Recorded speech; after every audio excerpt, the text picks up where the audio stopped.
Once again, comrade, feel most welcome. This is Consciousness Study Class or the study group, which is actually the philosophical and the ideological study groupings. We do these studies, which takes place every Thursday on the philosophy and ideology of Kwame Nkrumah. We equally have sometimes host various Pan-African organizations in our Zoom account on Fridays. And I know our brother Coco and the New Pan-African Agenda have sometimes been hosting their sessions, and which we are free and are willing and are happy to host. On Saturdays, we've been actually meeting to discuss Africa unification and topics surrounding unification, liberation, and development of Africa. And on Tuesday, we discuss Swahili and learn Swahili. And probably the Sundays, we might be starting another revolutionary class for those who will be willing. It's called the Pan-African Revolutionary class, which will be dealing with the review of George Aiti's book. So thank you very much, and once again, feel most welcome. Brother Carrington, greetings. Let me know if you are ready. You can do for us the reading slowly, if you can. Yes, I'm ready. Yes, please proceed. We'll do the two paragraphs. We'll do those two paragraphs. So just proceed. Okay, thank you. So I'm reading both paragraphs, correct? Yes, correct. Okay. Thank you very much, brothers and sisters. Welcome to another session of the Consciousism Study Group, studying the works of the Osagyefo Kwame Nkrumah.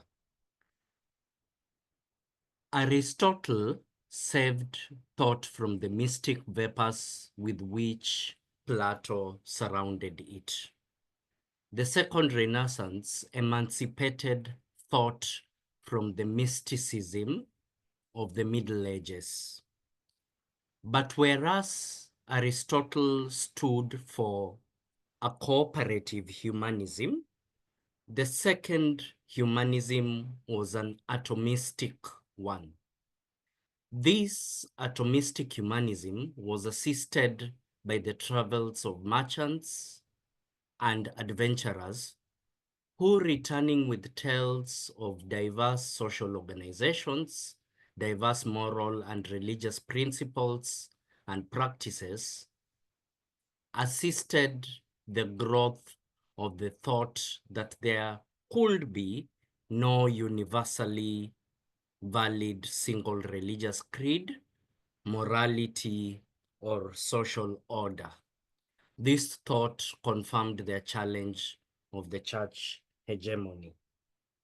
But just as John Locke's political philosophy was a humanist attempt to assert the personal and independent dignity of man and make man, not God, the reference point of political organization, so in his empiricist philosophy, he attempted to make man the center of the source of knowledge.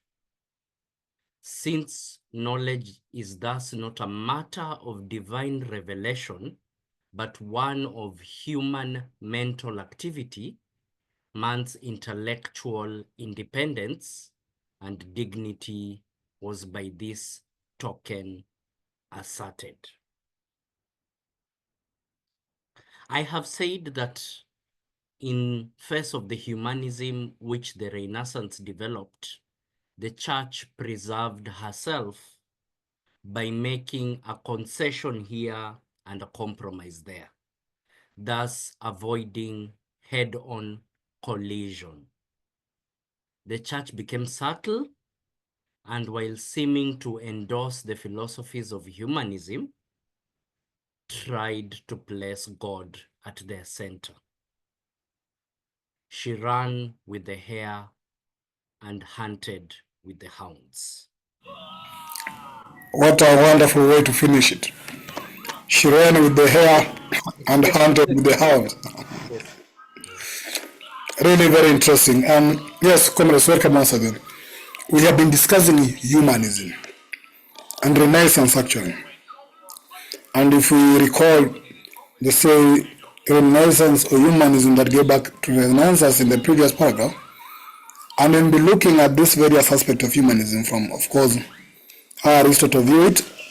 We also came about with, we talked about John Mill and his thinking, and now we are brought back to some of the philosophers we had left some times back, Aristotle and Plato. And John Locke is back again, and we remember to say this philosophical, his political philosophy is what is the foundation of American Constitution, which I've read somewhere to be actually a liberal constitution.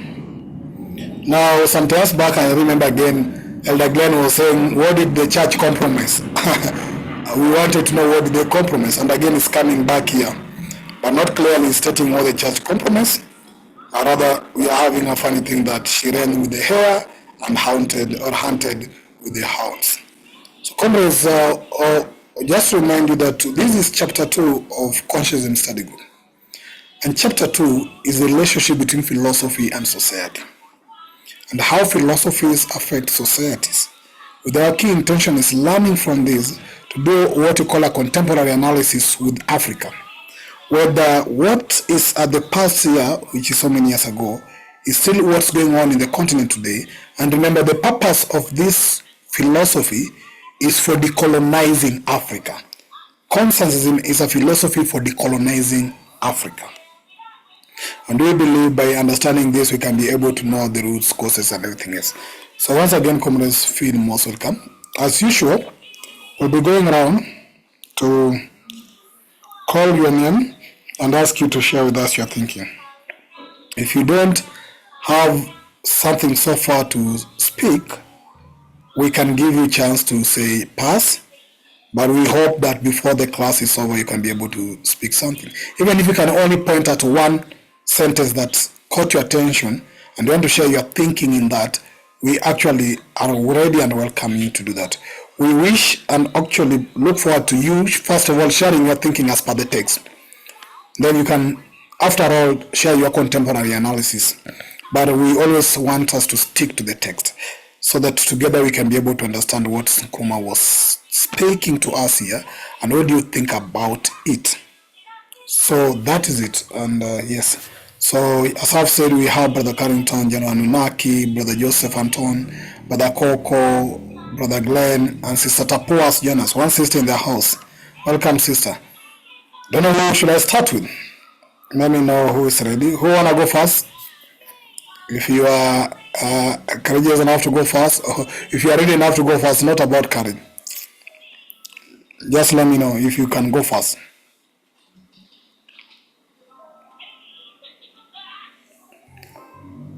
Oh, Carrington. Yeah, Carrington. Please go first. As other people, as Carrington speaks, please also try to read what he's reading as in the text and also try to form your own thoughts so that you can go to you after Carrington. Brother Carrington? Yes. Yes, thank you very much again, brothers and sisters. Because I have read the text, I'm able to have some preliminary ideas which might help the conversation. So, again, we have been talking a lot in this class, and it is something that I have picked up that is very important, a central theme of this book, this idea of the dialectic of two opposing forces, the antithesis or the thesis and the thesis, trying to struggle with each other only for a synthesis to emerge. So again, we have this idea of Plato's mysticism, his idealism. This is where, this is what the Osajefo is talking about here. Plato's ideal philosophy is grounded by Aristotle in a more material, mechanical sense. And out of this, because Aristotle attempts to ground idealist philosophy in materialism, basically actually disagreeing with idealism, he comes up with a form of humanism. The Osajefo is also playing around with this dialectic by comparing Greek philosophy with Renaissance European philosophy. So he's also playing around with this dialectic very cleverly by comparing these two edges that you can say of human learning. So here, the origins of the Renaissance Europe are introduced from merchants who are going around the world, trading with Arabs, trading with Africans, trading with the Chinese through the Great Silk Road, and basically learning about different cultures and integrating them and trying to understand these cultures in their various schools and universities. And they come to understand that most cultures have different religious stories, most cultures have different philosophical stories, and therefore it cannot be that the Europeans with the Christian tradition are the quote unquote correct story. And this is essentially the birthplace of the rebirth, the absorption of ideas from Africa, Arabia, India, and China, and the synthesis of these ideas with older European ideas. This leads to a challenging of the church. However, the engine that is financing this, the engine that is the fuel, let's say, that is giving energy to this change of ideology, to this change of philosophy, is actually mercantile. We've talked about mercantilism or the merchant class who are moving around the world, uh, carrying scholars. In some cases, it is they who are the scholars themselves. So what develops here is a more individualistic, the word used here is atomistic, a more individualistic philosophy of personal freedom.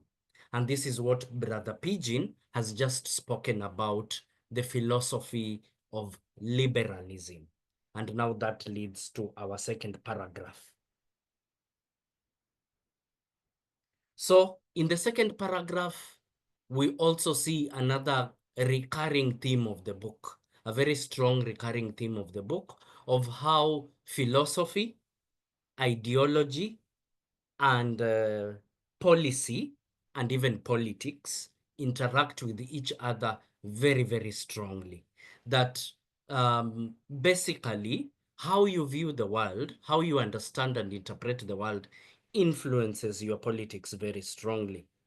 So this atomistic, individualistic, liberalistic philosophy becomes the basis of John Locke. And John Locke does two things. Remember, religions form out of collectivist uh, cultures, collectivist togetherness cultures. John Locke tries to dismantle this politically and philosophically. Politically, he removes God, that the job of society and people of society is to satisfy God or gods. He removes God as the reference point of organizing society, and organizing society is just culture. He removes God as the reference point of culture and replaces man, man as the center, source, and purpose of cultural, political organization. Similarly, for this to work, for you to replace God as the center of the social universe, you must replace God as the center of the knowledge, the actual universe. Okay? So God is also removed from the center of the universe. And man, or at least his or her understanding of the world, becomes the center of human knowledge. So these are very important characteristics of the Renaissance movement. And this is the foundation. These two basic ideas, that man is free and individualistic to act, and man can know all that there is to be known, is the basis of all liberal philosophy. Now, how does the church respond? So the church does not respond mostly. I am sure you are aware of episodes where the church imprisoned Galileo Galilei and sometimes tried to fight science and political reform. But for the most part, the church as an organization realizes that this is a battle basically lost. Okay?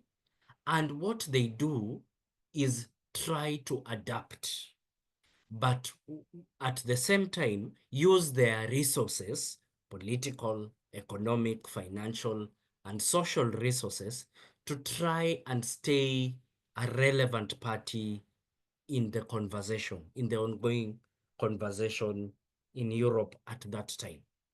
So we must analyze the church not as the messengers of God, but as we have always been analyzing the church and other theocratic organizations, we should analyze the church as a political organization. So as political renegotiations are going on, very similar to the ones that are going on in Kenya, between young people and the political class. As these political renegotiations are going on, the church is able to participate fully because they are not the messengers of God. They are really very similar to the political class in Kenya, South Africa, Ghana, Nigeria. They are just a political organization, which makes it interesting to follow. Thank you. Oh, Brother Carrington, you had actually prepared so much on this. Yes, these themes as you read through become almost constant.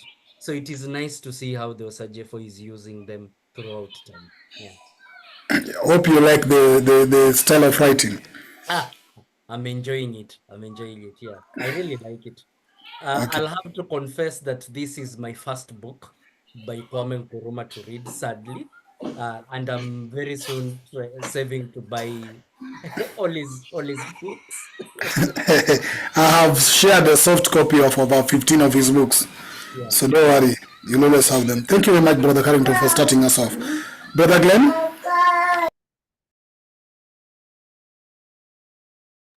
I just wondered if he could repeat the last portion of his contribution. Did he say the church and state? I don't think he said state, but presumably the church was at odds with the state. I didn't quite catch that. I wasn't quite sure. Because again, as you remind us about the compromise, the last lines are saying basically that how the church compromised. Yeah.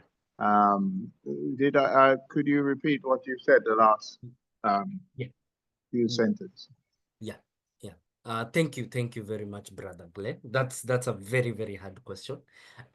Basically, I was talking about specifically, let us call this the knowledge or philosophy, the educated class. The church Mm. was in a very uncomfortable relationship with the educated class uh, during the Renaissance. But you raise a very important point about the relationship of the state and the church in liberalist philosophies. And I'm sure you have heard of this uh, constant proverb that there must be separation of the church and state, right? The reason this forced separation occurs is that while formally we acknowledge the church as a power from God, we understand that the church is a political organization filled with human beings. And therefore, if there shall be no church and state separation, what we will end up with is a capture of the state by the church, or vice versa, a capture of the church by the state. And this introduces a lot of fear to liberalist philosophers. And therefore, they come up with this philosophy of separation of church and state. For example, the Constitution of Kenya says that there shall be no state religion, because the consequences of a state with multiple religions having a state religion could be catastrophic. So this is something liberal philosophers have really struggled with, and liberal politicians.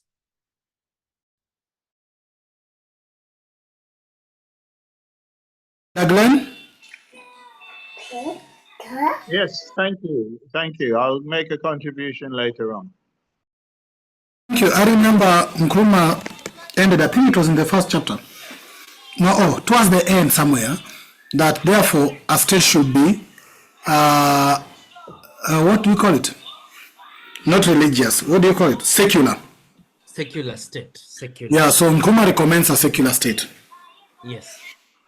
But again, Brother Carrington, I know other members will be having time to share their thinking as well. And if you feel free to share your thinking, just raise your hand so that I can go to you. But I'll go in a normal tradition to pass through all members. Sister Ida, feel most welcome. Yes, Elder Glenn? Can I just ask, are people, what do everyone think of the last phrase, she ran with the hound, she ran with the hare and hunt with the hound? This is a reference to the church. Yes. I don't know if the intention is clear, what was being implied. Brother Coco?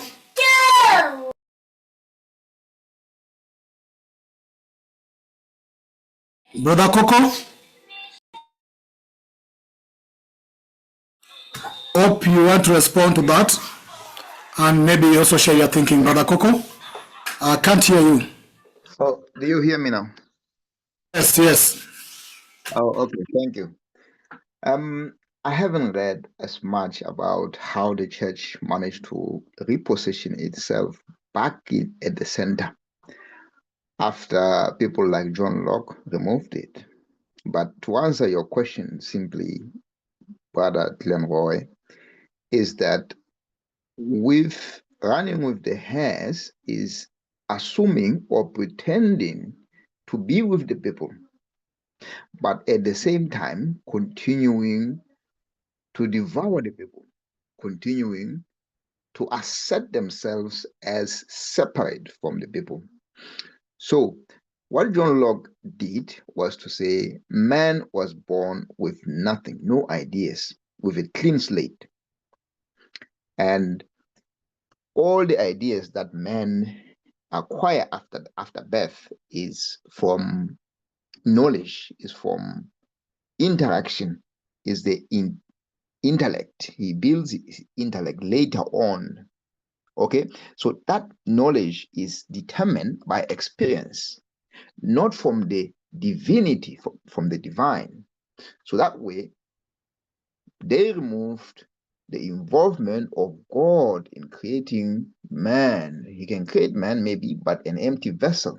But with regards to the knowledge, ideas, experience plays a big part in shaping the ideas. Hence, that gives thought to man. But we are here where we are now. The church is still prominent. The church still runs the way, I mean, lots of things, even here in this country, when the coronation of the king, the church is there. It does everything. So somehow the church managed to adjust itself back again to the center, even though John Locke and the others had managed to bring man to the center, to help man to take care of his own ideas. But in the end, the church is back again. And funny enough, it's what it has been. Because if you remember, we talked about mercantilism in the beginning, that one of those who took the power of the then Greek priests, he sort of showed that you can use materialism, you can use the ships, you can build the ship to sail on the water, you can use natural products to create something for yourself, to create wealth, to create trade. So that was the way that the authorities then, who were using the divine powers, lost control when intellectuals realized that we actually have control over our lives. So in the same way, under the era of enlightenment, during that era of enlightenment, with people like John Locke, the people sort of discovered their humanism. But as Dr. Nkrumah says here again, the humanism which was discovered here is not exactly the humanism that they had they had got from egalitarianism a long time ago. Is still under liberalism, is what John Locke was advocating, liberalism. You know, as little involvement of the state as possible. But the church once again comes in, and I think I would agree with what the Carrington is saying, in that the church finds itself in a way that it maneuvers and takes up a position somewhere in between the people, the political class, and God. So bringing God back into the picture again. If you remember what we read before, we were asking ourselves, where is God? Did God create himself? Did God create the universe before he created? Was God inside the universe when he created the universe? There are lots of questions which are still unanswered. But we know, as me and you now, that the church still takes center stage. So that last sentence there is to say that the church still plays a big role in what man does. And just to add a few points again, they said Aristotle sort of removed the mysticism which Plato had put in thought before. So Plato sort of came up with ideas, but his ideas, they still had a lot more to do with mystic, a lot to do with divinity, a lot to do with God, and also difficult to interpret by everyone. But what Aristotle does is to bring in some form of democracy in which he puts men at the center. And people like John Locke, here later on under an enlightenment or renaissance, the rebirth is again a rebirth of those ideas that Aristotle had earlier articulated. Thank you.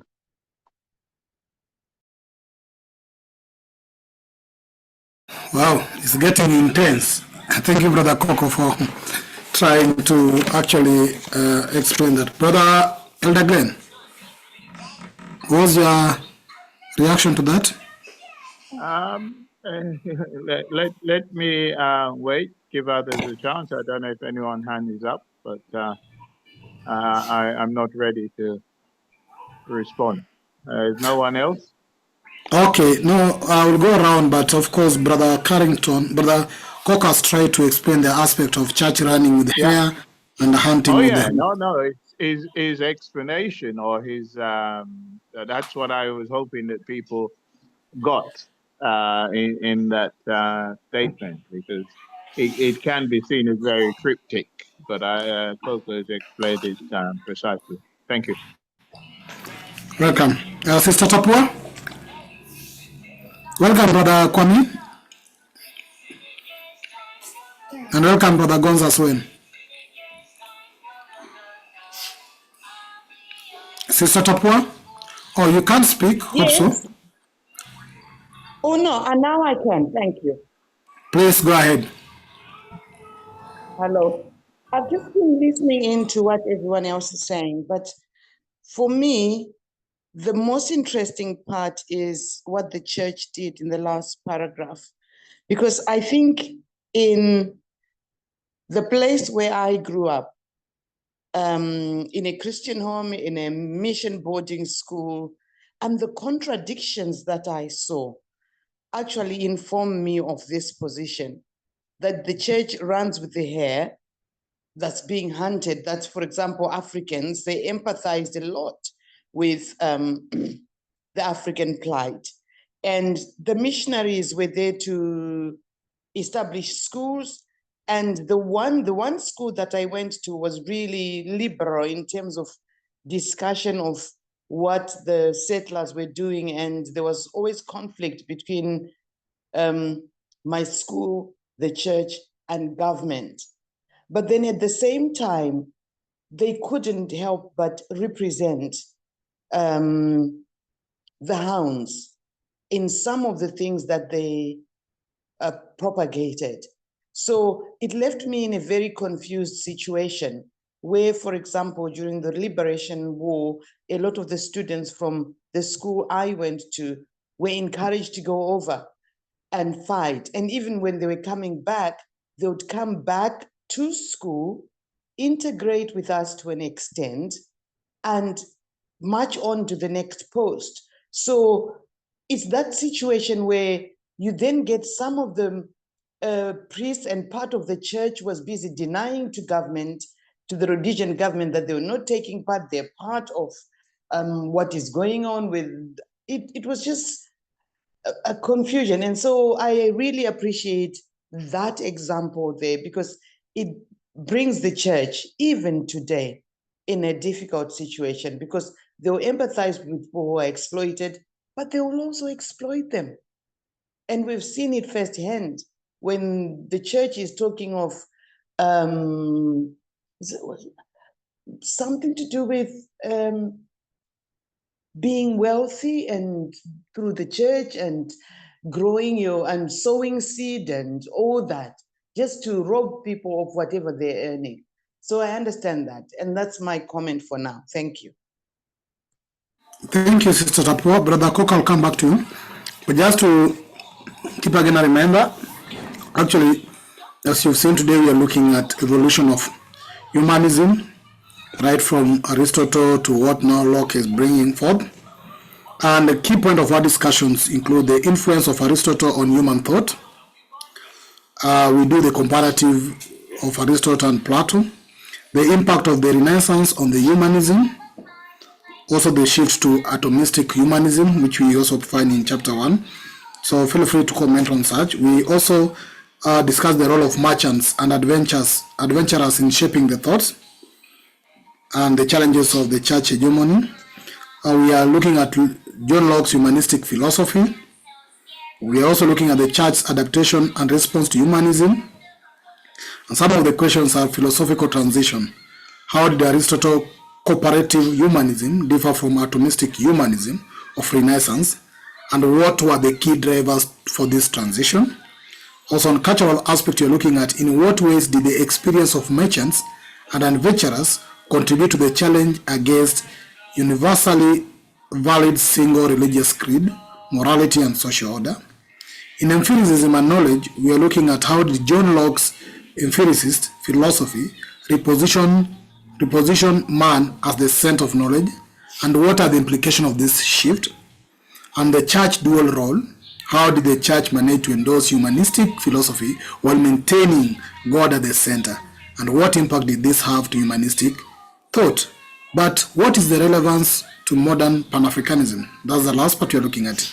How can we draw a parallel between the historical evolution of humanism and the contemporary struggle for intellectual and cultural independence in Africa? So just to put that in context once again.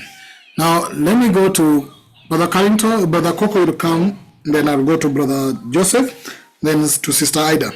Brother Kwame, feel free to step in anytime. Brother Coco? Okay.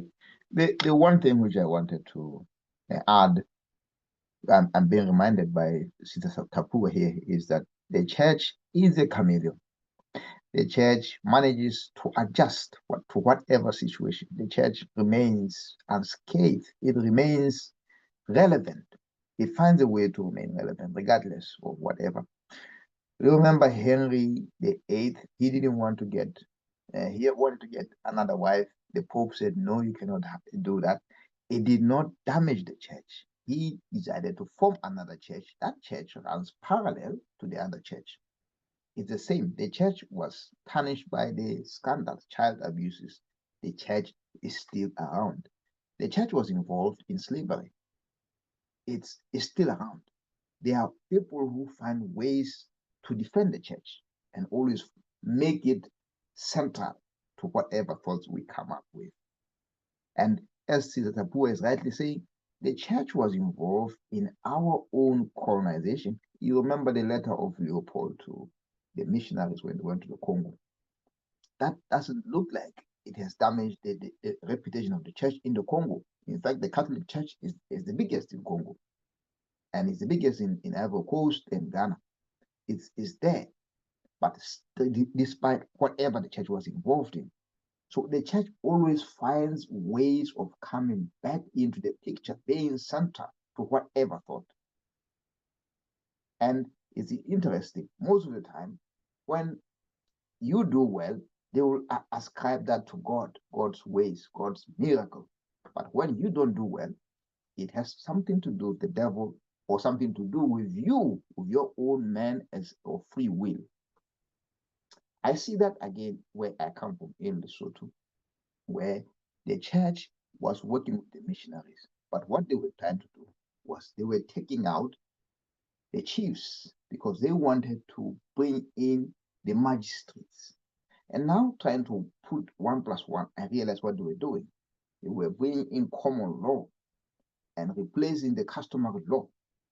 Through common law which they now have, it means they can claim the land which they took from the people, or anything that they took from the people, or anyone in Africa is following the Western laws, is following what they want in the West. The church has been there as a vehicle, as a Trojan horse, if you can call it that. Thank you.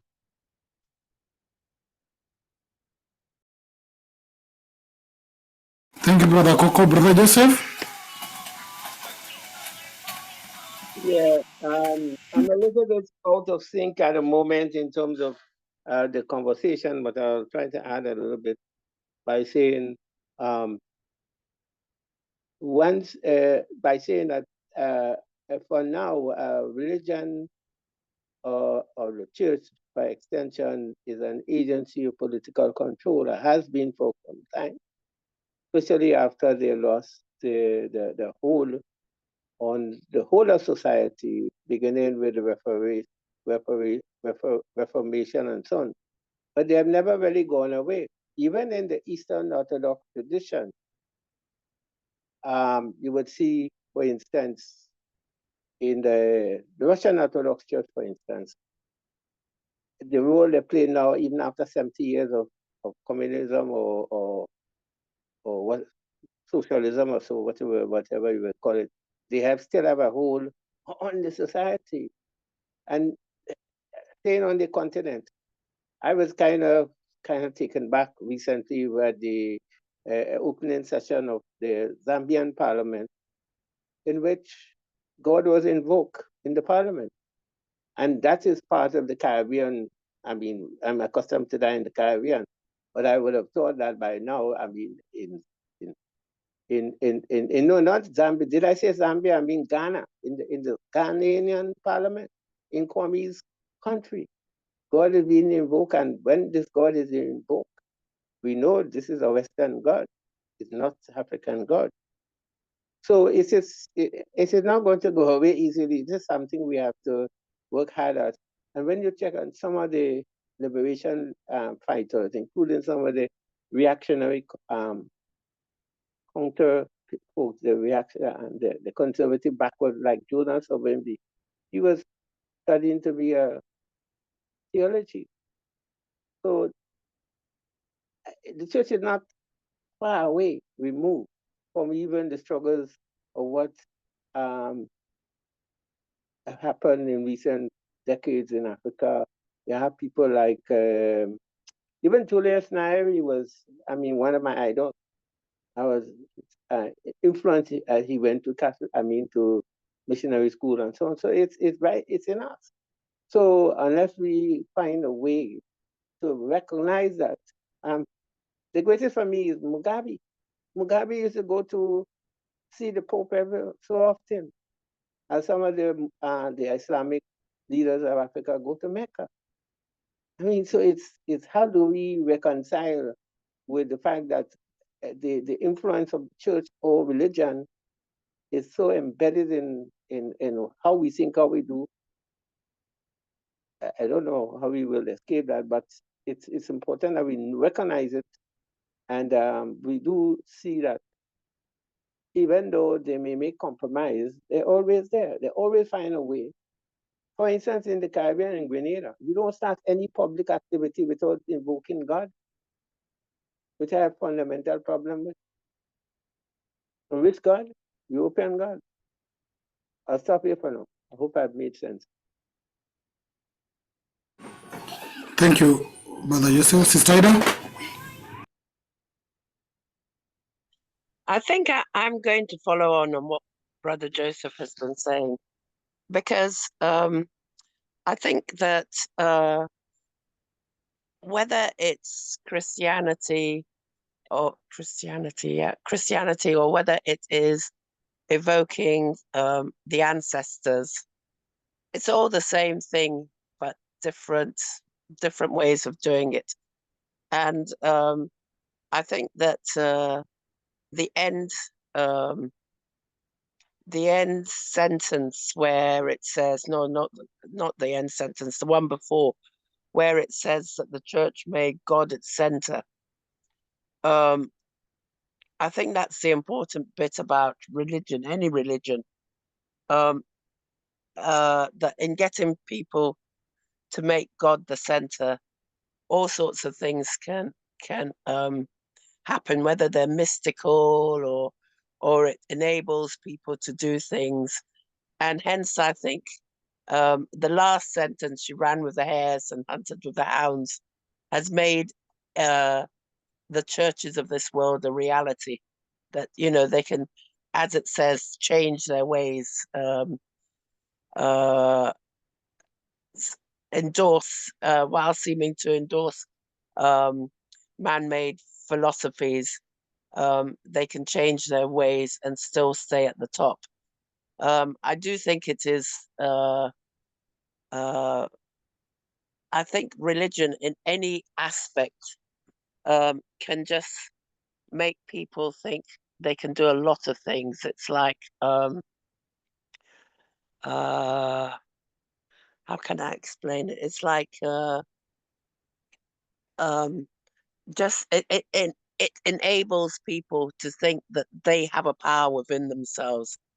So I'm not really surprised that we're always going back, or will always go back to complaining about the fact that the church is as bad as politics, I think. But whereas there's a subtle difference in, you may hear from people complaining more about politics because it affects their everyday life. The church also affects it, but the worst that can happen is people might stop going to that church and may choose another church, which is what quite often happens. So I'm not quite sure what I'm saying, apart from that, you know, there's a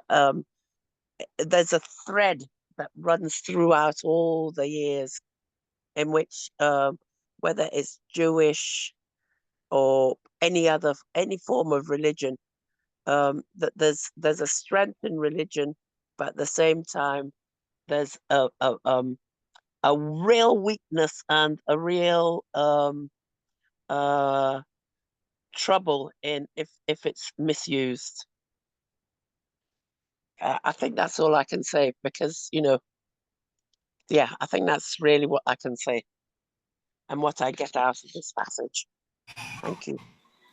Thank you. Brother Raspala?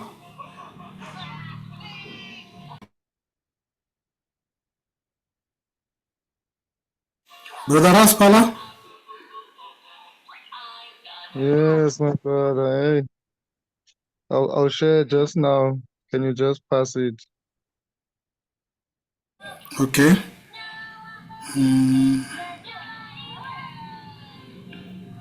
Brother Gonza?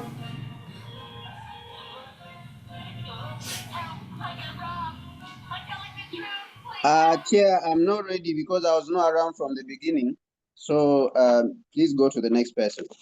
Brother Kwame?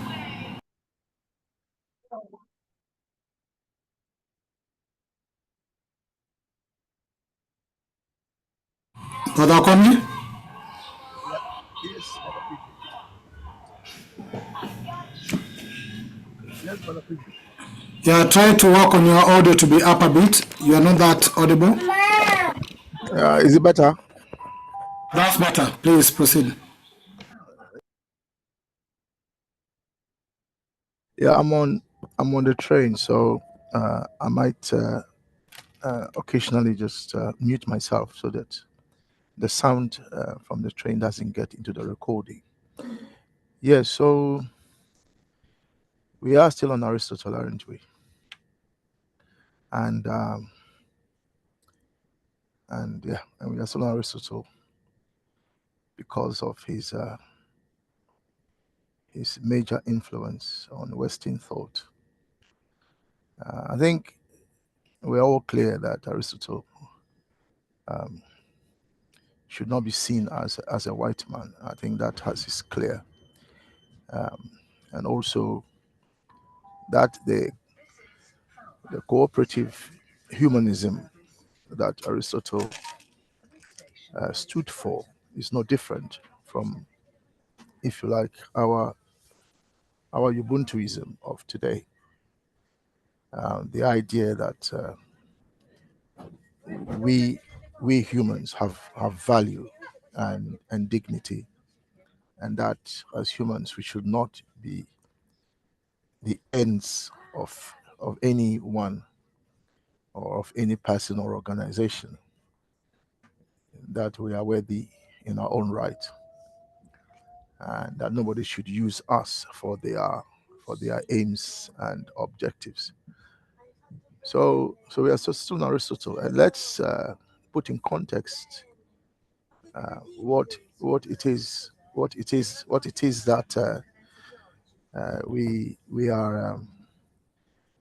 we are doing in this chapter. So we are still on the chapter on philosophy and ideology. And so what is the point of this chapter? And what is the point of what we keep reading again and again and again?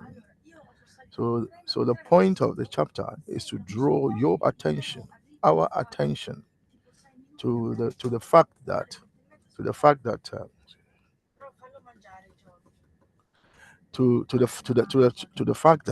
there is there's a lady sitting next to me on her phone. She's speaking, and I think she's speaking very close. She's getting into my can I get back to you later? There's a lady. Okay, thank you. Brother Carrington. Brother Yes. Carrington? Yeah, Yes. please help me steer the conversation a bit by either engaging the members. I've gone through all membership, so if you can engage the members a bit on this context for around 5 to 10 minutes, please. Okay. Yes. Thank you very much, Brother Pigeon, and thank you very much, Brother Kwame, brothers and sisters. Something I'm very, very interested in that I wanted really to ask people to give their perspective. We have heard about the relationship of the church and basically the intellectual world, the learned, exposed, the merchant world, the philosophical classes of society. I am very interested in understanding the role of the interaction between the church and the state, and how you think it is shaped by basically this transition in philosophies in the Renaissance, and how this compares to Greek and African society as you Chair, approach. Chair, can you Oh, you're back. remind Brother Joseph that he may not intentionally want images that we are seeing, so he should be mindful Thank that we are seeing Yeah. images that he may not necessarily want us to see. Thank you. Yes, Brother Joseph, please switch off the video in case there is something private that you would not like us to see. Yes, so I would like to know the perspectives. First, Brother Kwame, if you are available to speak, you are speaking. We can have you back. Yes, I did say I can speak, but there's a lady sitting next to me and she was speaking on her mobile, so he was getting into the mic. That's why I did say that. If you can just excuse me. Right. So I was saying that we we um, we we keep our focus on the point of the chapter, and that the chapter is about the relationship between philosophy and ideology.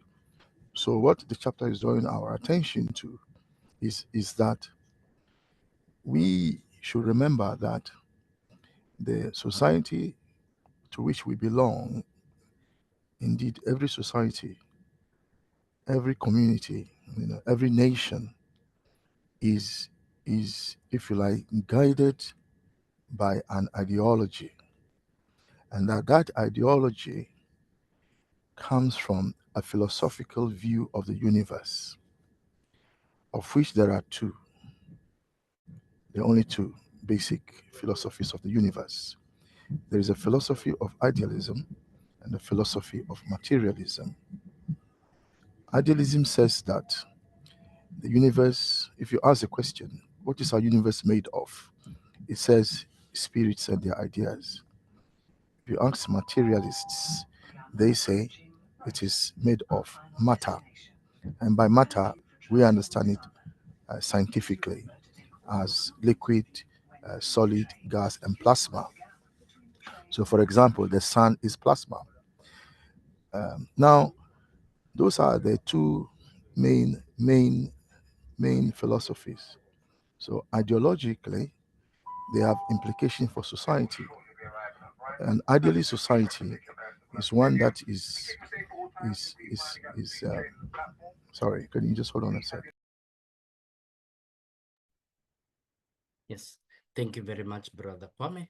Brother Kwame is reminding us of the materialistic and idealistic philosophies that have underwritten much of society since antiquity, and the political implications, the cultural, social organization principles. Brother Kwame, are you back? Yeah, yes. So there is the tunnel has stopped. So the idealist's philosophy implies a society ideologically that is organized in a hierarchy. So you see it as a kind of pyramid. And the materialist's philosophy affirms a society that, if you like a circle, where people are like seated seated in a kind of circle, where everyone in that circle is important. So the reason Aristotle is important is what our attention has been drawn to, because Aristotle, if you like, is a materialist. He's a materialist. So he is asserting the fact that all humans can, if you like, contribute to society, and and and so what we are seeing, however, is that that kind of humanism that Aristotle brought to the church was challenged by the Renaissance, and the Renaissance basically emphasized what we have read as atomistic humanism, which is the idea that individuals are important in their own right. Why did it say that? Because if you remember, the whole basis of the Renaissance was that it went back to the classical literature, whether it's art, science, whatever. It went back to that. And as we saw last week, really all those were really African, classical Africa, but they didn't want to admit that because of racism today. Now, if you are going to observe the world and make your own and make decisions, that is something that takes place in you as an individual, making your own observations, looking at the world, making decisions, and this, making making decisions and deciding that, oh, actually, okay, I like this, I don't like that. Those things are individual decisions, and that is why it moved from a collective morality, because what Aristotle had emphasized by his cooperative humanism, the church saw itself as the organizer of that moral framework, and it led to doctrines that in the end did not serve society. So when the Renaissance came, it was a return to classical art, and so now individuals were empowered to if you like, investigate things for themselves.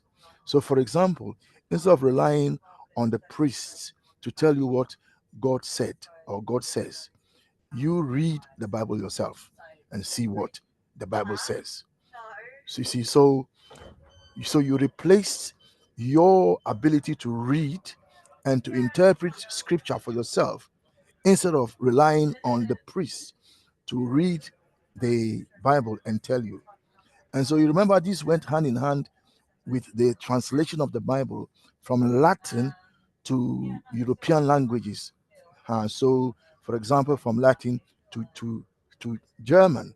So now the Germans could now read the Bible for themselves, whereas when it was in Latin, only the priests trained in Latin could read it, and so on. So now, what it means is that you, as an individual, can now read the Bible for yourself and decide whether or not this is what the Bible. Oh, this is what the Bible says. Oh, that's what the Bible says. You understand? So it encouraged individual, if you like, pursuit of art, of literature, of science, and individual interpretation of not just scripture, but of science and so on. Now, when you look at the universe as the true word of God, yeah, not the Bible as the word of God, in terms of the creation of God, if you like. So, if you believe that God created the world, for instance, the creation of the world or the created universe itself then is the work of God, and so that is the true scripture. So when you're reading scripture, you are reading the stars, you are reading, the way birds fly. You are reading this. You are investigating the universe. That means that you are reading scripture, and that kind of investigation is an individual endeavor. It is individual scientists, if you like, who are doing that, just as it's individuals who are reading the Bible for themselves, to understand it for themselves, to interpret it for themselves, without going to the priest and saying, what does this scripture mean, and so on. So we can then see how individualism comes in. It wasn't originally meant to say that glorify the individual, but you can see how it will lead to that which we have experienced. So what we need to take from this is this.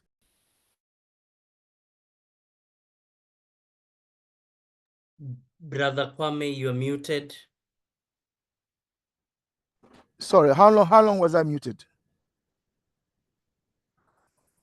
How long was I muted, Brother Carrington? No, think what you from just said, what do you want? We want you to take from this is, and then you stop Okay. there. Yeah, Yeah, so I'll pause there because I need to change trains. So I will join you later. You carry on. Thank you. Thank you very much, Brother Kwame. I would like to invite other comments, especially what Brother Kwame has spoken about and its implication for the second paragraph, right? The philosophy of liberalism introduced by John Locke. Brother Joseph has a comment. Yeah, I think we sometimes are not aware how individualism has been accentuated or accelerated or intensified, especially in the 20th century through advertising. Whereas the agency of education used to be the sole, and the church used to be the sole dispenser of ideas and so on. The going back to the mercantile people, the business commerce, they use a lot of their crowd to spread ideas that have become almost universal to a lot of people now. So these are some of the things that we need to also bear in mind. That how we've been influenced, and sometimes, and I think it was Sister Kapoor who said, having gone to the school, having the kind of experience he was a bit confused, and a lot of us are confused. I think even Mugabe was confused, even though a great revolutionary fighter, because going to the Pope to get clarity all the time is, to me, is, a paradox. So it is important to understand that we may think that we have our own ideas, as individuals, but we are carrying the ideas of some force, as Marx says, some force behind our back, the opium of the people, and unless we become aware of it, we could be perpetrating those kind of tendencies. But I think the important thing that Kwame tried to emphasize is the fact that the cooperative aspect of humanism basically is African, whereas that individualistic thing, which was accentuated by Calvinists and so on, and of course we have seen it even in its worst manifestation by the prosperity gospel and so on. So just, focus on yourself, have these concepts, believing and so on, you'll be rich and that kind of thing. We have seen it taken even the worst form in our modern era. I just thought I would share that. I hope I made that. Yes, thank you very much, Brother Joseph. You make a lot of sense. First, in advertising, and there is a sense in which capitalism cannot work without the individual believing that they're individualist, right? That these companies exist for you, like I believe Coca-Cola exists for me. And second point, which really struck me, was your point on the prosperity gospel. So remember, we have spoken about John Locke and how he places man at the center of all things. So even religion, as we have been discussing, needs to adapt to this fact that man is the center of the universe now, and God exists to get me a Range Rover. So I think those are very important points. I think there is another hand raised. I think this is Brother Glenn, if I'm not wrong. But please go ahead. That's correct. Thank you. I wanted to say that I think there needs to be a wider discussion, perhaps on Sunday International of all places, because of I think the repeated reference to political leaders and their affiliation to various religion. And, there's always the allegation around secret society, et cetera, that's not enough. So I do think there need to be, we can't resolve it here on a conscientious study group, but what we can do, I think, is start a conversation, because is it necessarily impacting on your application to your role? Marcus Garvey was also a Christian and a practicing Christian, I believe. And so, and obviously Reverend Martin Luther King, obviously, where he was. So there is, I think, a discussion to be had at some point around that. But on today's reading, it's fascinating that what keeps coming back, or what is repeated quite extensively, I think, throughout this discussion, is how the church, some people say adopt. For me, it's how the church was able to recreate itself, or what's the word, rebrand themselves, in the sense of as things change, they run with their air.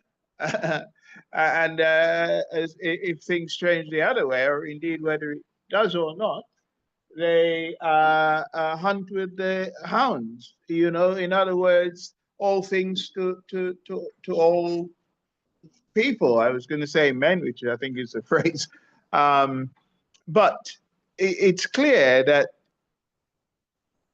at a time that society would appear to be addressing, as you said, that man is the center of the universe, or people rather than just one gender.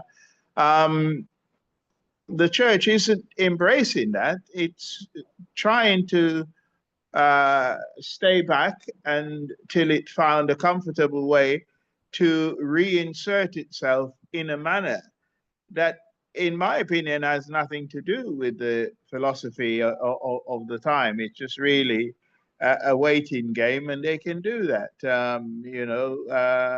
It seems to me that it's not, in my opinion, been fully exposed as to the role. They're not the only players, and the idea to separate. And again, I agree with whoever said it was an attempt at an illusion. There is a good reason why people were being sold this idea that church and state can be and have been separated. We know it's not true, but the fact that it's appealing is the reason why it's been put forward. But they're not separated equally, because the church philosophy is something that state could not possibly counter, or has ever been able to.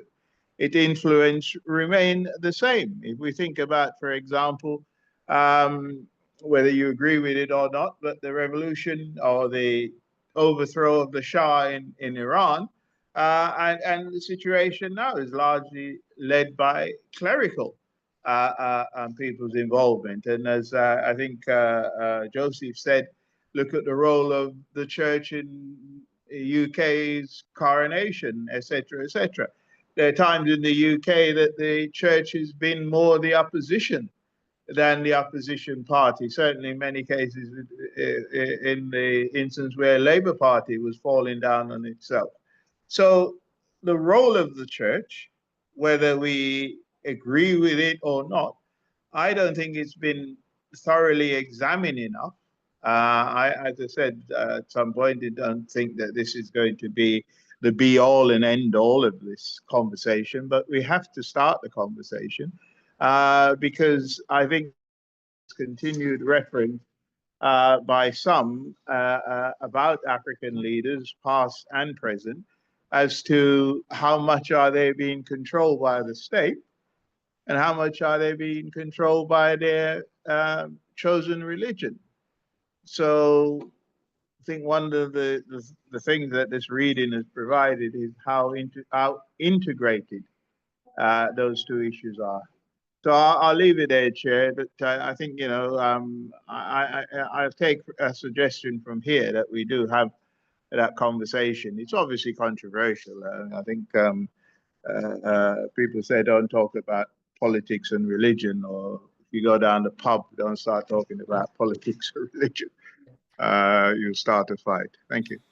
This Thank is you. the place, before I hand over to Brother Pigeon, this is the place where you're exactly supposed to talk about politics, religion, and everything in between. Yeah, thank you very much. But you raised a very important point about the role of the church. It is true that Black liberation in North America and South America occurred on the basis of Black churches. And similarly, a lot of African liberators came from basically church or church-related schools, but also this also introduces the specter of neocolonialism. Because they were trained in these church institutions, they are likely to accede to some political interests that are not of the continent. But thank you very much.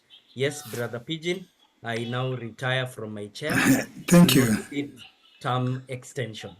No, thank you, Brother Carrington. Thank you for stepping in and thank you for helping a bit. I like the conversation, but I wanna take a different thinking as I'm approaching to this. Of course, I'll give the hands I see in line. I haven't shared my thinking as well. Is the approach I'm seeing in the paragraph 2, not as per se of the church, but the position John Locke takes and the position church takes. What happens if you make a man the center of your organization?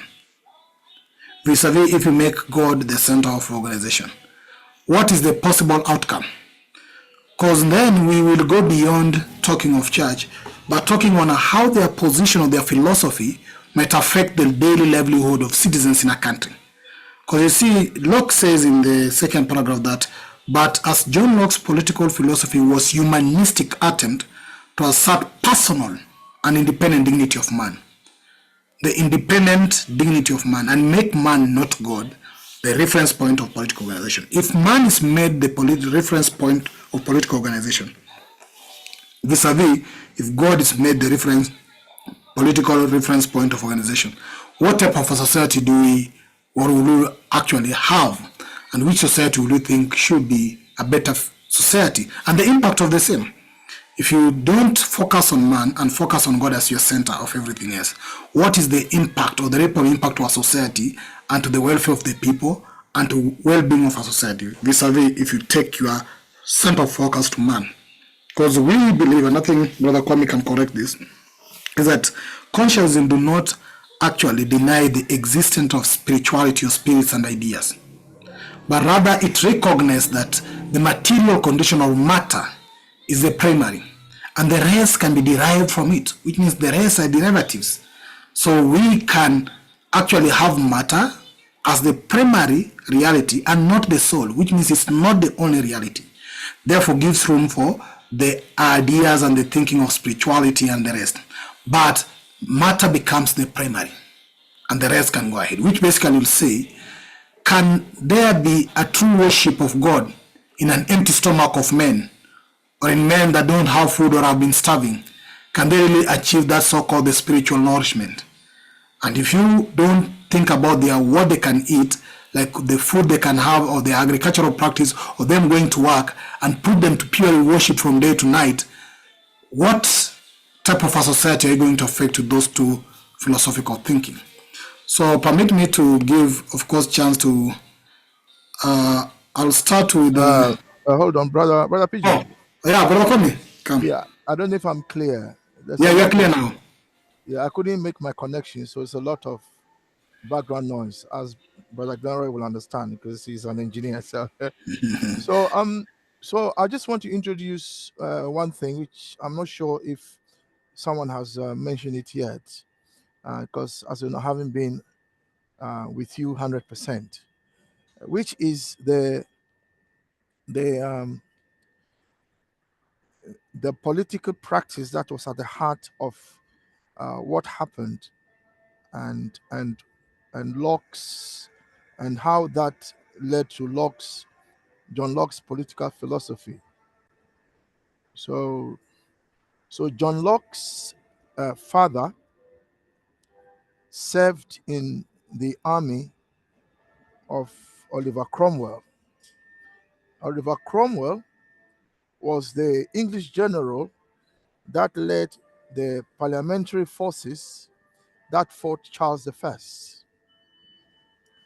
Charles I was a king that insisted that his authority to rule came from God directly, that he was chosen by God to rule England. And therefore, he was not accountable to any human being on this earth, that he was only accountable to God. So that dialectical struggle between Parliament, the English Parliament, and the monarchy is what led to the English Civil War. And the king, those of you who know the history will know that the king marshaled his army, and Parliament also marshaled their army, led by Oliver Cromwell.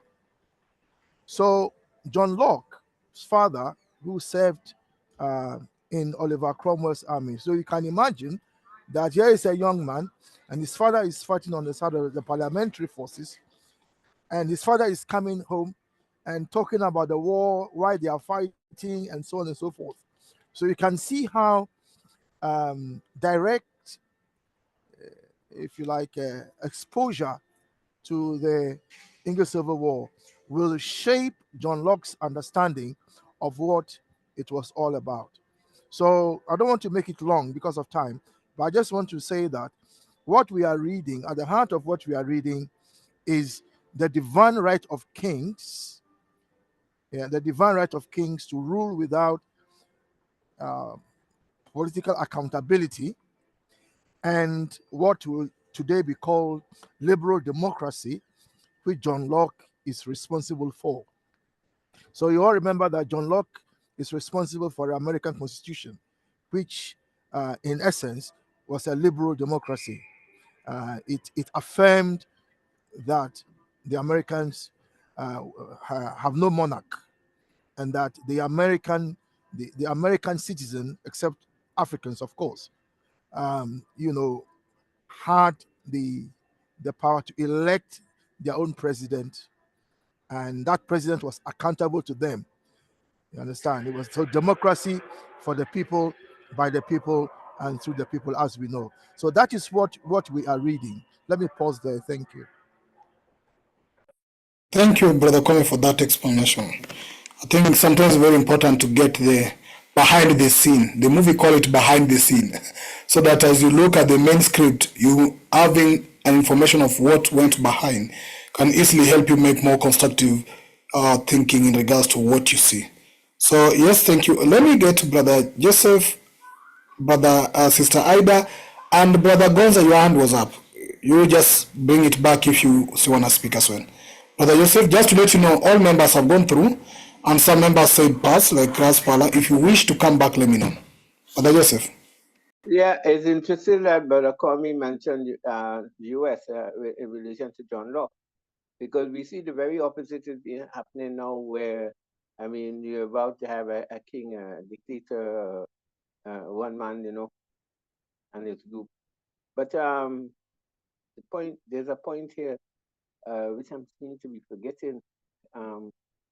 But the whole thing we need, even in America, you said about the people, but well, not even the whole people, because women couldn't vote and the poor whites couldn't vote. We had to have property. So it was just one stage, and one stage in the evolution, based on what was the experience of Europe. So I think what we need to understand is that in every epoch or every period, new ideas come, and they come from different places, and people are integrated. For instance, after the so-called emancipation in the Caribbean, or prior to it, what the folks did, what the colonial, the powers, the colonizers did, was to send folks from England, retired soldiers and others, to be what they call secondary magistrates, to teach the leaders, those who would emerge as leaders among the so-called free slaves, and teach them what they would have taught them is values and ideas that were basically British or European. And we see it is still lingering today. So, and it was also largely facilitated by the church. Most of the schools, and that's why a lot of the leaders in the Caribbean, a lot of them came, like, for instance, in Grenada, most of the leaders come from Presentation Presentation Boys College, mainly men. They haven't had a woman prime minister and woman leader yet. So, and because it's highly patriarchal, you see that. But I just want to make a thing of politics influence even with the connivance of the political class. When you look at Pakistan, for instance, there were compromises made by the political elite there. Of course, the army have a bigger role now. They've started as the role of the army was always big, but the religious folks got some compromise or got some deals there from the political class for their support. And for instance, there was a time when alcohol could have been used in Pakistan, but now you could be punished for drinking alcohol. I just wanted to make those kind of points because the adjustment, folks make deals, or even in the case of the issue of homosexuality, where the Catholic Church, although them and the Islam oppose each other vehemently, they have cooperated in, like when there are population conference and so. So they make deals even across religion for convenience sake, even though they may be warring against each other from time to time. So the idea is that institution, religion or the church, they find ways of evolving, and unfortunately, some of us are perpetrators of the negative things that they unleash on populations around the world. And certainly, I will agree with I will welcome Glenroy idea that we have in some way conversation on the effect of leaders of religion or church or whether it's Islam or whatever, Jews, whatever on leadership. Thank you. Thank you, Brother Joseph. I think you're bringing the aspect in the last part of first paragraph, where the experience of merchants and adventurers are actually coming up with tales of diverse social organization, which means there's no static social organization. And these also come back to what we discussed initially, that the society is not perfect, or should the society be finite? And therefore the idea that there can be attainable or one can attain a perfect society is not that really what you call it's not what that really can be attained, because the society is keeping moving. And you see what you are saying, that there were diverse moral and religious principles and practices, as you are saying, Muslim, Christians. So there's a lot of universality where people talk of various things. There's no single religious creed, there's no single template of morality, or no single order. If you come to one community in Africa, what they practice compared to another community in Africa, that's totally different. And that's also been posing a challenge on unification. So if you have to unite a whole community of Africans or black society, what would they compromise on, and how do we arrive at some level of understanding to agree on common ground moving forward? So I think what you're raising is also very relevant in regards to it. But let me get what Sister Ida has to say. Sister Ida? I think I remembered it before I spoke the last time, but then forgot it when I spoke. The fact that male firstborns at one point, at the beginning maybe of the 19th century and the previous century, were encouraged to become priests or go into the church. It was one of the things that happened. I was really surprised. But I think you forget sort of bits of history. And Brother Kwame reminded us about the Civil War.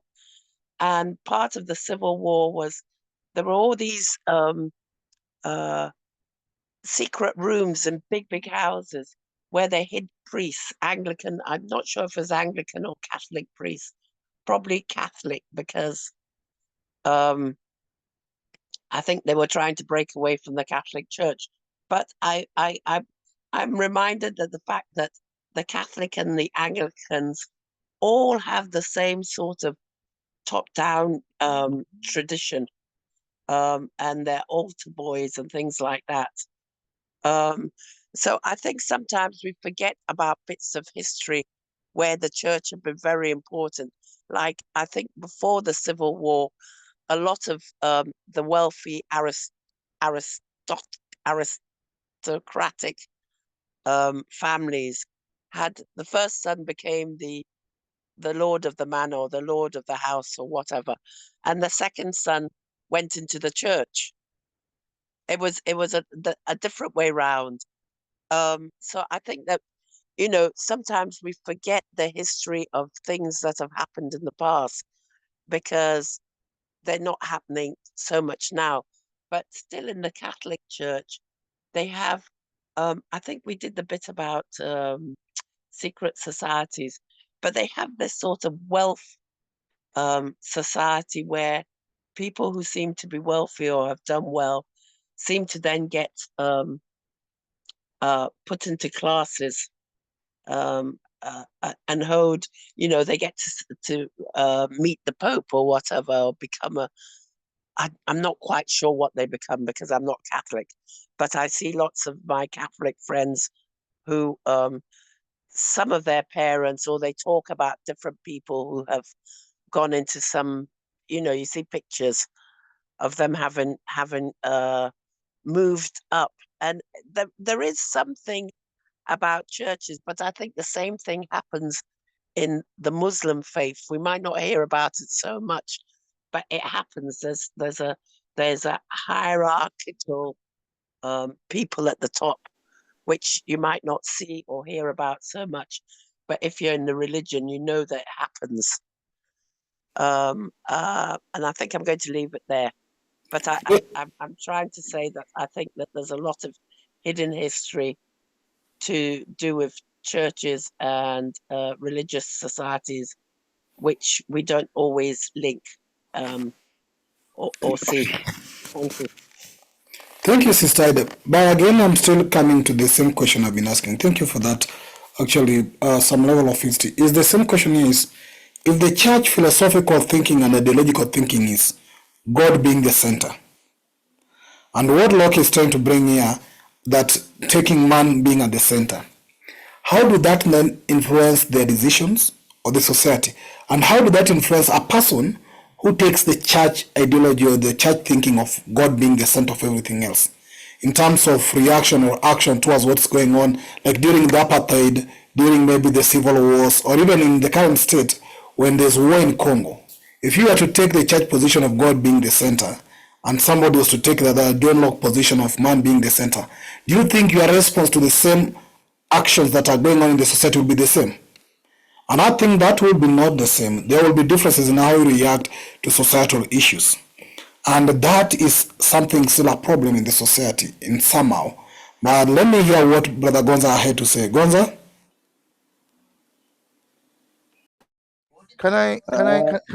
Brother Konza, can you just hold on? Brother Kwame, go ahead. Brother Konza, can you just hold on a sec? Brother Pigeon, in a way, we've answered that question. You see, we've answered the question in the sense that there's a difference in individual faith and belief, yeah, and state church. That's a difference. When you say that the king, the tunnel is when you say that when the king says that I am a monarch because of divine right, and that God has chosen me to be king, what it means is that that society is, if you like, ruled directly by God's representative. Therefore, it means that the church as an organization is at the heart of everything. So in England, for instance, the Anglican Church is a state institution. The monarch is the head of the church. So that is the difference. The church is a power, and it decides a lot of things. Now that's different from a society where the church is not a state institution, right? And if so, for example, a modern example is Saudi Arabia. Saudi Arabia, as you know, is a monarchy, but it's a monarchy, and also it is, if you like, run by the Quran, as it were. Now that society has laws that are said to come from God Himself. You understand? So that's the difference. So I think we've answered that question. And that is different from Ruto or John Mahama, who, as an individual, says, I believe in Allah, I believe in God, and I want to go to church as an individual. That is not an imposition on society. We are not all, or we are not all being forced to be Christian. That we need to separate, and I think that is something that is accepted now. Separate religion from the state. In other words, secular society, every person, every individual has a right to believe whatever they want to believe, worship whoever they want to worship, and do whatever they want, as long as it is in accordance with the law. So we have no problem with people believing what they want to believe. That is not an issue. So I think that should be clear. The other final point is that sometimes when we are making these arguments, we see these institutions as foreign impositions. We forget that we originated these institutions. We forget that when the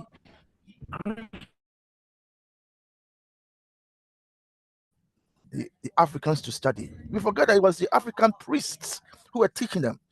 We forget they were priests.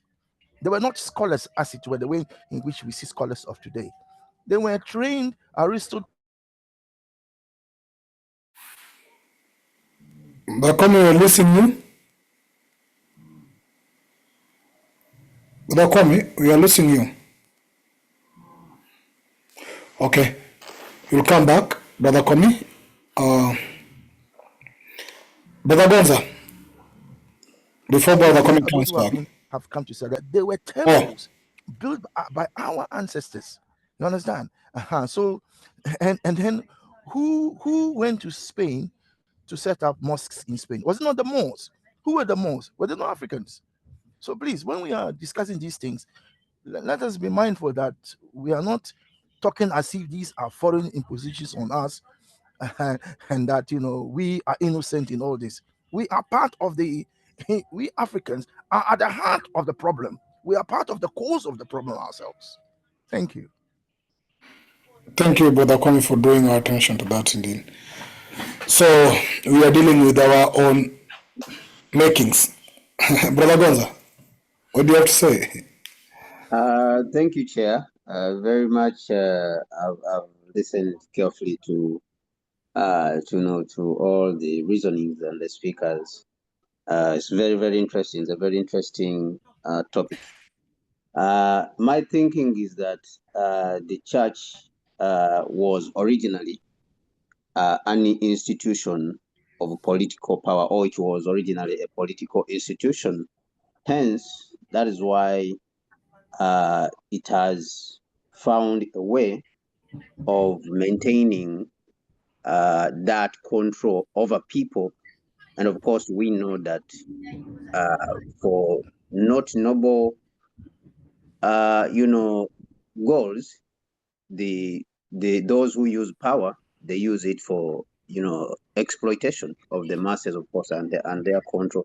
And so, what I'm seeing in Nkrumah's explanation here, hunting with the what he calls that she ran with the hare and hunted with the hound, is that as the power, first of all, as Nkrumah breaks it down, starting with the Aristotle, and then Plato, because Plato came before Aristotle. That Aristotle was trying to explain deeply what Plato was talking about. What Nkrumah is saying, that he saved thought from the mystic vapors with which Plato surrounded it. So he was trying to simplify some of the things Plato spoke about. And in all this, I think Nkrumah is chronicling the fact that man came on evolving, especially in Europe, and separated himself. Or these guys, they struggled to separate man from being oppressed, and therefore man became himself.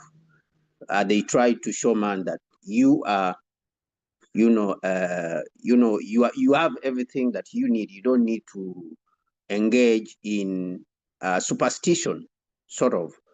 And but at the same time, man has struggled all these ages to understand his reason of being here. Hence, the clinging onto this belief that there must be some God, there must be a reason for me to be here. So this has been capitalized on by the church, first of all, as a political institution, which was the original political institution that governed. And then later on, as man realized extensively that, no, I can generate my own knowledge, I can generate this understanding, wisdom, and all this. It is not really a mystery. I just need to engage in some sort of struggle within myself, and then I'll keep learning. I really don't need, these things are not a mystery. It doesn't come from God or something like that. So as that process continued to evolve, or has continued to evolve, then the church continued to lose its relevance in the affairs of man. But at the same time, man retained, or has retained, that original craving to some extent for him to find out the reason, his reason for being here. As science took center stage, man continued to, on one side, to crave for understanding of the reason why he's here. Hence, this church maintained a position there. It took advantage of that. It has continued to take advantage of that. That is why we see it now. The church is very prevalent in areas where there is a lot of hopelessness and suffering and poverty. I think Nkrumah has spoken about this somewhere. I don't know whether it's in this book or it's in a handbook of revolutionary warfare, whereby he talks about the church. The poor are the ones who are most religious in this particular aspect. So as it lost relevance, it became a tool. The church became a tool, even though, originally it was everything. It became a tool later on that, when you look at the Romans, for example, they had the Roman church. So the Romans, they used the Roman church to control everyone. So it became a tool to survive. Then you go to the Church of England, it moved closely with the political power. So it became a tool. Now, when the church moved to the United States, after moving from the Romans to England, it became the Church of England, the Protestants. Then it moved from England, it went to the United States. This is where we are seeing the born-again Christians, prosperity gospel, because the United States was known as the land of prosperity.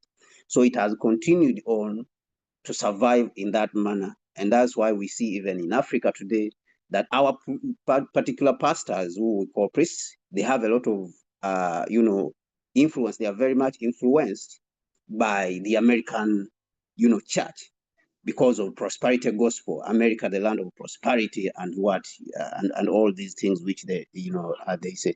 So for now, I see that my understanding is that what Nkrumah is explaining at the end is that this has become she ran with the hare and then hunted with the hounds. This has continued even today, that the church has become now a parasite, all right, at the same time a tool. It is a parasite, at the same time a tool. But all this is continuing because of the persistent urge for man to understand himself and the reason why he's here. Hence, he seeks for something greater than himself. All right. So the church continues to survive in that aspect, to find a way of surviving because of that craving by man, even though science has taken center stage to a large extent. Yeah. So this is what I see with this particular passage and what Nkrumah is trying to explain. Thank you, Brother Gwanza. Thank you very much. It's been a while, but it's a pleasure to see you around. Yes, we actually have 8 minutes to the end of our class or this meeting, but permit me to take Brother Joseph, and then I'll go around for final part of those who want to share their thinking in a minute or so that we can close the meeting. Brother Joseph? Yes, forgetting what I was going to say, but the whole thing, we have to understand also that the different skirmishes that was between like religion. For instance, you have when at the time the beginning of industrialization or capitalism, you have a further splitting in the church where the Catholic was saying, well, you have to poverty is you have to be poor and that you'll get to heaven. People like Calvin, John Calvin and so on come and say, no, no, no, no. If you work hard, you'll get your reward and that kind of thing. And that sort of redefine what being a Christian is. And of course, you have the wars, the religious wars in Europe. So you have that situation. And you also have situation where religion was used as a form of salvation tool, like in the United States, in California, I think it was 1906, where this African American, in the face of poverty, was able to galvanize both African Americans, Hispanic, and poor whites, and so on, into a movement that have taken the world by storm and have been monitorized now. That's the Pentecostal church, which really began in California. So it's always there. I mean, you look at the Chinese. I mean, the Chinese and the Vatican have that ongoing conflict about, the role of the Catholic Church in China. So you see that it's not far away at all. But I want to take issue with Brother Kwame in terms of that when he said that it's not imposition. If you are school, and I think I take guidance from Mikhail Cabral, if I remember quite. Sorry, Brother Joseph, what are you taking issue with? Sorry. No, when you said that it's not when we speaking, it's not that it was imposed on us or something like that. But I'm just saying, no, it's Hold on. You need to be clear what you are taking issue with. I need to be clear. What are you taking issue with? You need to be well, when clear you so that say that, we when all we speak, we have to understand. be careful. No, when we are speaking, we have to be careful because we are the source of our own stuff, and the individualism, the individual, like if we might adopt religion. For I instance, would, yeah, Brother Joseph, hold on. I wouldn't put it that strongly. I wouldn't put that we are the source.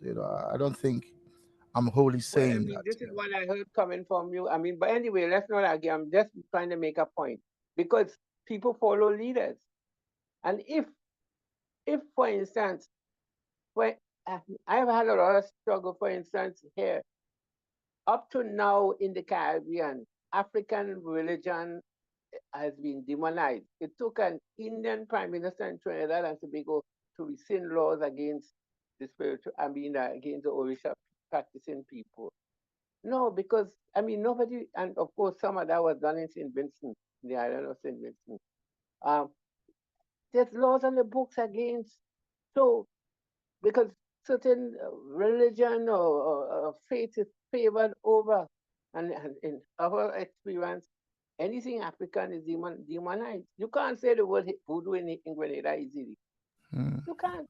And Brother yet Joseph, voodoo is what, and Brother then Joseph, and voodoo is one of the religion in Haiti and in Benin. mm, But I'm saying so that it's not that people have a right, say, to choose. You can't choose. If I want to be yeah, a voodooist, I can't be there in Grenada.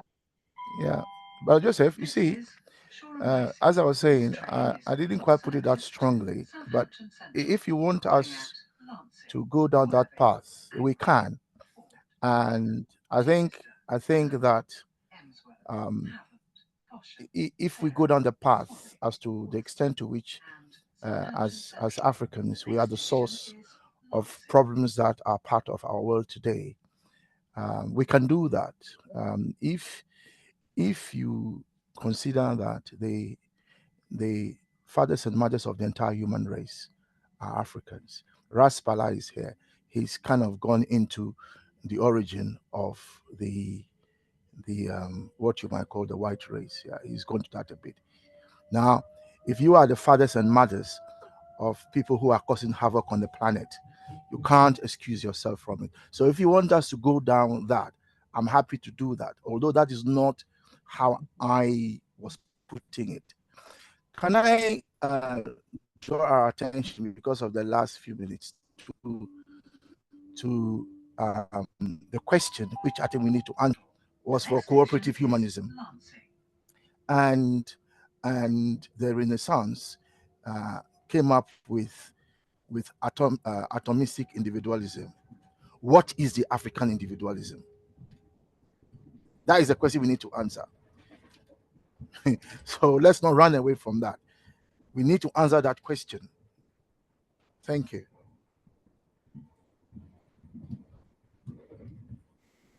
Brother Kwame, I think we will have to start with that question probably in the next session based on our time.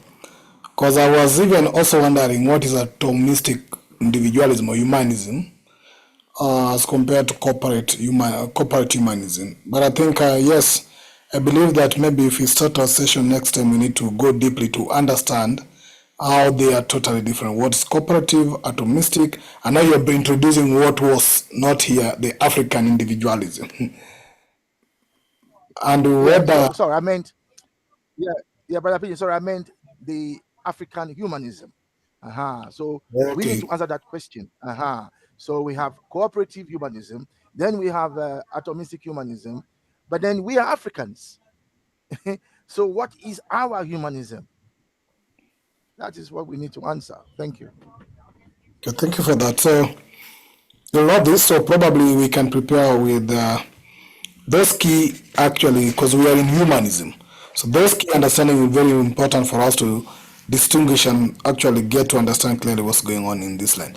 I think we are a minute to the end of our session, and I'll not take more comments at this time, and rather just try to bring our meeting to an end at this particular moment. But yes, I want to thank all of us for engaging, and we understand that we learn a lot by engaging and by trying to share our thinking.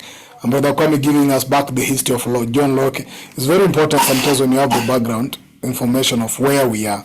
And thank you, Brother Kwame, for always providing that to us. The concept of the church has been discussed heavily here, but I think we need also to look at how we look at it, and mine will still remain on what is their principles or what is their thought, not even who they are as a church, but how is their thinking or their philosophy will then affect a lot of what's going on. And Brother Kwame, you've explained again the difference between a state church and an individual choice of either a church and the rest. So yes, we will continue this in the next paragraph, where now we'll go to Buckling and this empiricism. So see you again come next Thursday, and this Saturday, yes, we'll be looking at taking back at African control of our resources in our Saturday class. And yes, we have Swahili class that will be going on. We have a library that has been having now even this classical book. I think today I was even downloading classical book of Cicero, and it's called Cicero, the Euphoristas, or those names. The very big names are indeed. And there's a lot we're trying to understand. Looking at indigenous African society. Some of the names I don't understand, but we're doing good in far as our library is concerned, and I think we are providing also the best and the right information for anybody who might want to take a reference. And I want to appreciate all of us for this. So let's look forward to this Saturday on taking back African control of our resources, and Thursday to continue from here. All the recordings of last week are available, and sometimes it's very surprising. I go back and I find only one person maybe reviewed the recordings. Maybe you're satisfied with what's going on here, but in case you miss something, just take time and go back to our YouTube and try to do something. Kwame, I think I'll bring the meeting to an end at this particular moment.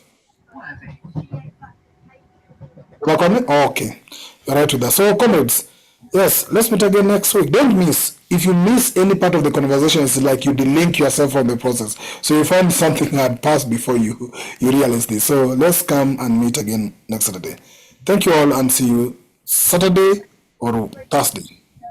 Thank Our you. blessed Thank you, Thank you sir. very much. Bye-bye then. Bye.